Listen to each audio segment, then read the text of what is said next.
ہم دیکھ رہے ہیں کچھ عرصے سے سیکیورٹی اور ٹیکنالوجی آپس میں کنیکٹڈ ہو گئے ہیں، لنکڈ ہو گئے ہیں. ہم نے مڈل ایسٹ پہ بھی دیکھا کہ کس طرح ٹیکنالوجی کی مدد سے نشانہ بنایا گیا مختلف آرگنائزیشنز کو. اس کانفرنس کے حوالے سے پاکستان ٹیکنالوجی میں کتنی مدد لے سکتا ہے؟ کیونکہ چائنا ہے، رشیا ہے، انڈیا ہے یا باقی ممالک ہیں، وہ ٹیکنالوجی میں بہت آگے جا رہے ہیں. جی شکریہ. سب سے پہلے تو مجھے یہاں مدعو کرنے کے لیے.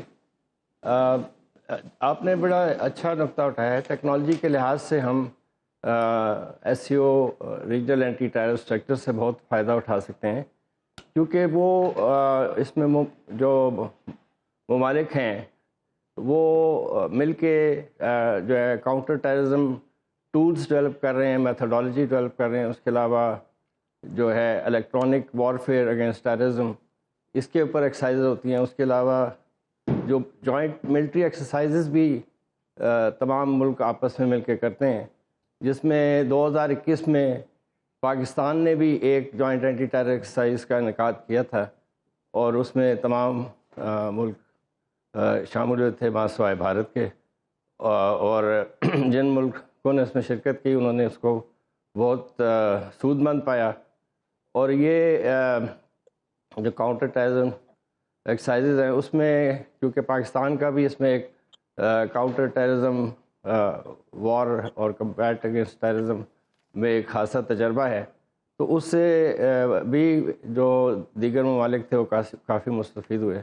لیکن اس کے علاوہ چائنا، روس اور دیگر ممالک جو ہے وہ بھی ایکسرسائزز کرتے ہیں، جس میں پاکستان بھی شمولیت کرتا ہے اور باقی اور ملک بھی آتے ہیں. اور اس میں کافی جو ہے الیکٹرانک وار گیمز بھی آرگنائز کی جاتی ہیں، اور جیسے کہ میں نے کہا پہلے کہ ٹول کٹس بھی بنائی جا رہی ہیں کاؤنٹر ٹیررزم کمبیٹ میں.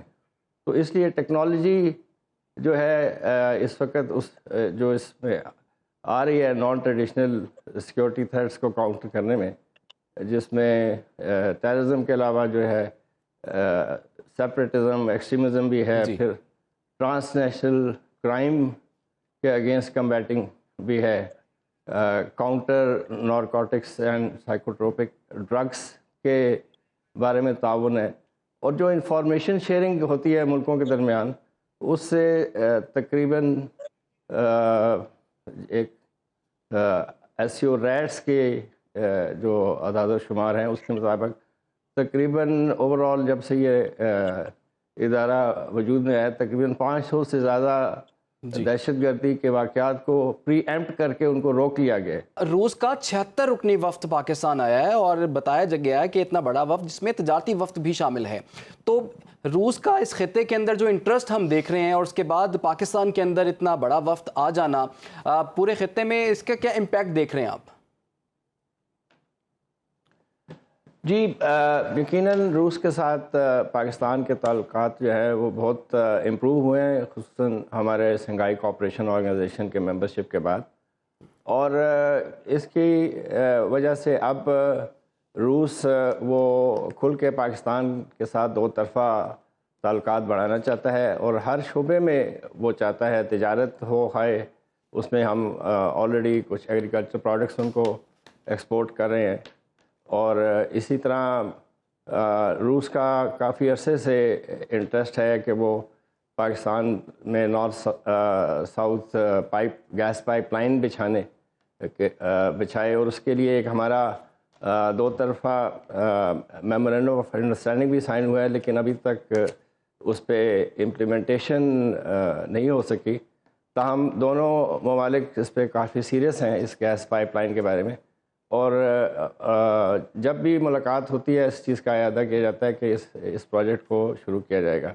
لیکن کیونکہ اتنے بڑے پروجیکٹس میں کچھ فنڈنگ کے بھی ایشوز ہوتے ہیں، اور بعض اوقات بین الاقوامی مالیاتی ادارے بھی انوالوڈ ہو جاتے ہیں، اور وہاں سے پھر بعض اوقات فنڈنگ نہیں ملتی، کیونکہ بہت سارے مالیاتی اداروں جو ہیں، خاص طور سے جو برائٹن ووڈ کے ہیں، IMF، ورلڈ بینک، ان کا ویٹو جو ہے وہ USA کے پاس ہے. ان کی منظوری کے بغیر کوئی فنڈ وہاں سے ریلیز نہیں ہو سکتے. تو اس وجہ سے بھی شاید یہ منصوبہ ابھی تک تعطل کا شکار ہے. تو یہ جو اتنا بڑا ڈیلیگیشن روس لے کے آیا، یہ ایک بذات خود ایک سگنیفیکنس ہے روس کی طرف سے جو پاکستان کے ساتھ وہ اپنے تعلقات کی طرف دیکھ رہا ہے آئندہ سے. ایک وقت تھا کہ جب بھارت جو تھا وہ اس کے پاس پاکستان اور روس کے تعلقات کے پہ وہ ویٹو ایکسرسائز کر دیتا تھا. بہت سارے ایسے معاملات ہم نے دیکھے. ایک زمانے میں SU-30 خریدنے کا جو ہے وہ بات چیت روس سے چلی, بہت آگے تک جا رہی تھی اور معاہدہ سائن ہونے والا تھا, لیکن اس وقت بھارت نے بیچ میں انٹروین کر کے کہا کہ جی یہ طیارے آپ پاکستان کو مت سپلائی کریں. اسی طرح JF-17 تھنڈر کا جو انجن تھا وہ پہلے روس سے آتا تھا, تو اس پہ بھی بھارت نے پریشر ڈالا کہ آپ یہ مت دیں JF-17 کے لیے یہ انجن جو ہے.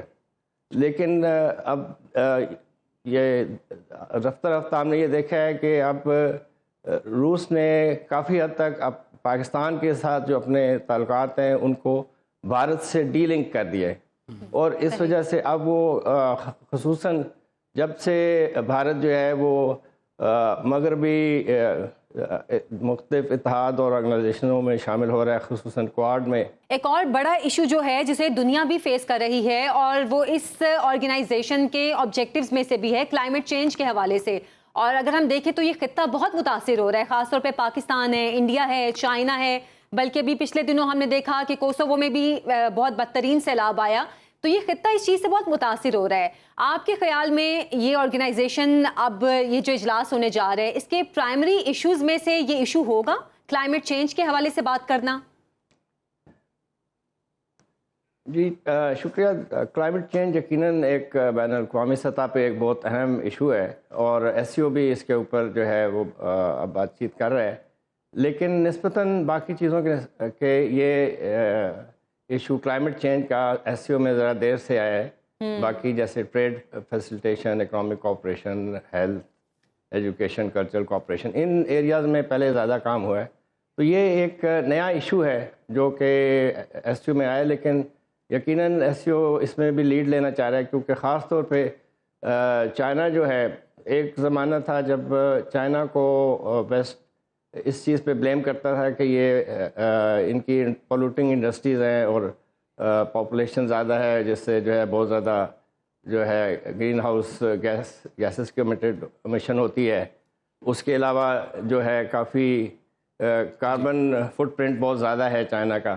لیکن اب ہم نے یہ دیکھا ہے کہ چائنا اس وقت انوائرمنٹ اور کلائمیٹ چینج ٹیکنالوجی میں گلوبلی لیڈ کر رہے ہیں.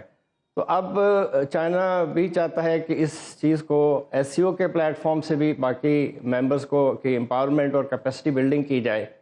اور یہ ایک بڑی خوش آئند بات ہوگی کہ SCO کے ممبر اسٹیٹس جو ہیں, جو چائنا نے جو کلائمیٹ مینجمنٹ اور انوائرمنٹ مینجمنٹ میں ایک خاص اپنی طاقت, ٹیکنالوجیکل پروگریس پروو کی ہے, وہ اس سے بھی مستفید ہو پائیں گے. اور الٹیمیٹلی جو جیسے ہم نے دیکھا 2022 میں پاکستان میں بہت زیادہ لیٹ مانسون فلڈز آئے تھے, جس کے سے بہت تباہ کاری ہوئی اور جانی نقصان بھی ہوا.